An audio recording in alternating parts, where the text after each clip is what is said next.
তো বস, আজকের এই ভিডিওতে আমরা ইন্ডিয়ান সিনেমার বেশ কিছু আপডেটস দেবো। তো চলো আজকের ভিডিও শুরু করো। সালমান খান কোলাবরেট করতে চলেছে রাজ অ্যান্ড ডিকের সাথে। যদি এটা ম্যাটেরিয়ালাইজ হয়ে যায় না, সালমান খানের কামব্যাক কেউ ঠেকাতে পারবে না। তার কারণ রাজ অ্যান্ড ডিকে যেভাবে তার হিরোদেরকে প্রেজেন্ট করে সেটা উড়িয়ে দেওয়ার মতো হয়, এবং তারাও এই ওয়েব সিরিজ করে করে একটা বড় ছবি ডিজার্ভ করে। এই যে ছবিটা, এই ছবির একটা ইনিশিয়াল ন্যারেশন হয়েছে যেটা সালমান খানের পছন্দ হয়েছে, তবে এখনো স্ক্রিপ্টের ন্যারেশন হয়নি, সেটার কাজ চলছে। খুব সম্ভবত এপ্রিল মাসে সেই ন্যারেশনটা কমপ্লিট হতে পারে। এবার এই ছবিটার জনরা কি, ছবিটা কোন জোনের ছবি?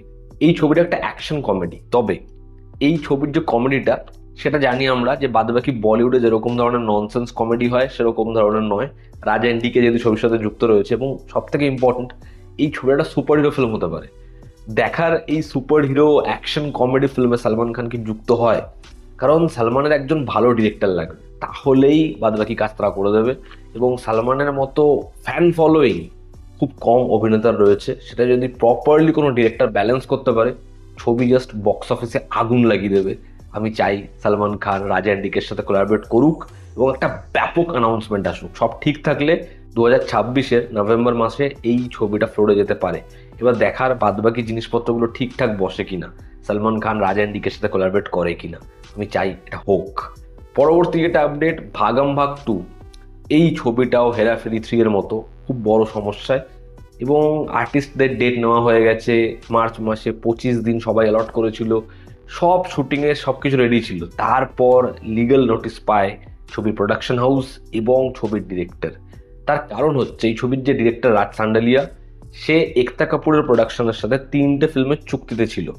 এবার সে 2টো ছবি কমপ্লিট করেনি, সে অন্য প্রোডাকশনের থেকে অ্যাডভান্স নিয়েছে, সেই ছবির সাথে যুক্ত হয়ে গেছে, এবং একতা কাপুরের প্রোডাকশনকে সে জানায়নি বিষয়টা, তাদের থেকে এনওসিও নেয়নি।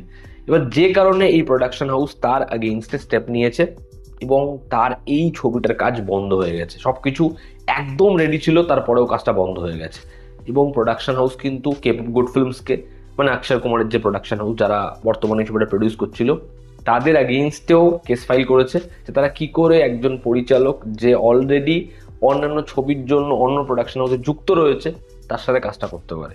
তো মেবি তারা এই বিষয়টাকে সর্ট আউট করার জন্য অন্য ডিরেক্টরকে হায়ার করবে।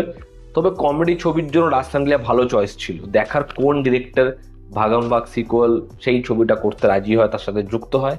আর না হলে একতা কাপুর যদি এই প্রোডাকশনে বা এই ছবিটার পার্ট হয়ে যায় কো প্রডিউসার হিসেবে, কারণ যেহেতু ভূত বাংলা অক্ষয় কুমারের পরবর্তী ছবির সে কো প্রডিউসার, দেখার সেটা হয় কিনা। তবে আপাতত এই ছবিটা কিন্তু একটু ব্যাক গিয়ার পেয়েছে, ছবিটার কাজ আপাতত আটকে গেছে। দেখার সেটা কবে ঠিকঠাক হয়। অক্ষয় কুমারের এই বড় বড় সিকুয়েলগুলো সব সমস্যা ফেস করছে কেন কে জানে। আমরা যদি পরবর্তী আপডেটে আসি, পরবর্তী যেটা আপডেট সেটা হচ্ছে 19শে মার্চ রিলিজ থেকে যেমন টক্সিক পিছিয়ে গেছে, সেখানে শুধু ধুরন্ধর 2 আসছিল এমনটাই আমরা জানতাম, কিন্তু সেখানে আরও একটা ছবি নিজের রিলিজ ডেট এগিয়ে নিয়ে এসছে, সেটা হচ্ছে উস্তাদ ভগৎ সিং। এবার পবন কালিয়ানের এই ছবিটার জন্য ধুরন্ধর 2 এর সেরকমভাবে কিছু যাবে আসবেই না।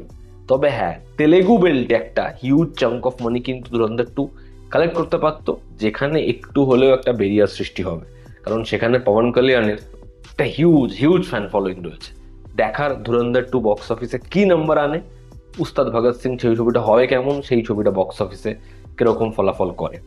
পরবর্তী যেটা আপডেট সেটা হচ্ছে সালমান খানের বাবা মানে সেলিম খান যে হসপিটালাইজ ছিল, যেই কারণে এই যে তার পরবর্তী ছবি ব্যাটল অফ গলওয়ান, তার একটা বড় পোর্শনের শ্যুট, যেটার মধ্যে ছবির বাদবাকি যা কাজ সব মিটে যাবে লাস্ট শিডিউলে, সেই কাজটা কমপ্লিট হয়নি এবং ছবির কিছু প্যাচও বাকি ছিল। এবার সালমান খান এই ছবিটার সাথে যুক্ত হয়েছে। তারা যেহেতু এপ্রিল মাসেই ছবির যা যাবতীয় কাজ আছে সব শেষ করার ধারণা রাখছে, তো এর মধ্যেই মার্চ মাসেই একটা শিডিউলে এই ছবির বাকি শ্যুটের কাজ কমপ্লিট হবে। পরবর্তী যেটা আপডেট সেটা হচ্ছে বুচ্চি বাবু সানা, যে সুকুমারের এডি ছিল, একজন ভালো ডিরেক্টর যার পেডি আসছে রামচরণের সাথে, সেই ছবির পর সে কোলাবরেট করতে চলেছে প্রভাসের সাথে। প্রভাসের আইডিয়াটা পছন্দ হচ্ছে, তবে প্রভাস এখনই ছবিটার সাথে যুক্ত হয়নি। বুচ্চিবাবু সানা এই ছবিটা একটা অ্যাকশন ড্রামা বানাতে চায়, big budget film.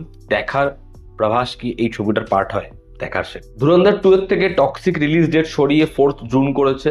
5th June আরও একটা ছবি ছিল বরুণ ধওয়ানের, জওয়ানি হ্যায় তো ইশক হোনা হ্যায়, এরকম একটা। এবার সেই ছবিটা কখনোই টক্সিকের সামনাসামনি আসতে চাইবে না, তার কারণ ইয়াসের ছবি ওটা, এবং এই ছবিটা যদি ক্ল্যাশে আসে তাহলে পুরোপুরি ধুয়ে সাফ হয়ে যাবে, যেরকম কান্তারার সাথে হয়েছিল। কান্তারা উড়িয়ে দিয়েছিল আর কি। যেই কারণে এই ছবিটার এবার নতুন রিলিজ ডেট খোঁজার কাজ চলছে। এই ছবিটা একটা স্লট খুঁজবে, সেই সময় আসবে। দেখার বরুণ ধাওয়ান, ডেভিড ধাওয়ানের এই ছবিটা কি বক্স অফিসে সাকসেসফুল হয়। 19 মার্চ নিয়ে মনে পড়লো ধুরন্ধর 2 এর ট্রেলার তখন আসেনি। যেরকম যে আপডেট ছিল আগামীকাল ট্রেলার আসার কথা, দেখার ট্রেলারটা আসে কিনা এর কোনো কনফার্মেশন তো নেই, প্রোডাকশনের তরফ থেকেও জানানো হয়নি। যেমন শোনা যাচ্ছিল আজকে একটা পোস্টার আসার কথা, সেটা এখনো পর্যন্ত আসেনি। দেখার আগামীকাল কি ধুরন্ধর 2 এর ট্রেলার আসে, এবং যদি সেটা আসে তাহলে কি সেটা ম্যাসিভ রেসপন্স পায়। এবং অন্তিম যেটা আপডেট সেটা হচ্ছে এনটিআর নীলের প্রজেক্ট শেষ হওয়ার পর হোমবল ফিল্মস তারা সালার 2 এর কাজ শুরু করতে চায় নীল এবং প্রভাসকে নিয়ে। দেখার সেটার প্রোডাকশনে কতটা সময় লাগে, এবং যখন সালার 2 আসে সেটা কি বক্স অফিসে রেকর্ড ব্রেকিং বিজনেস করে, দেখার সেটা। তো এই ছিল আজকের লেটেস্ট আপডেটস। তোমাদের কি অপিনিয়ন জানিও, জনতা আমাদের পাশে আছে। আবার দেখা হচ্ছে, টেক কেয়ার।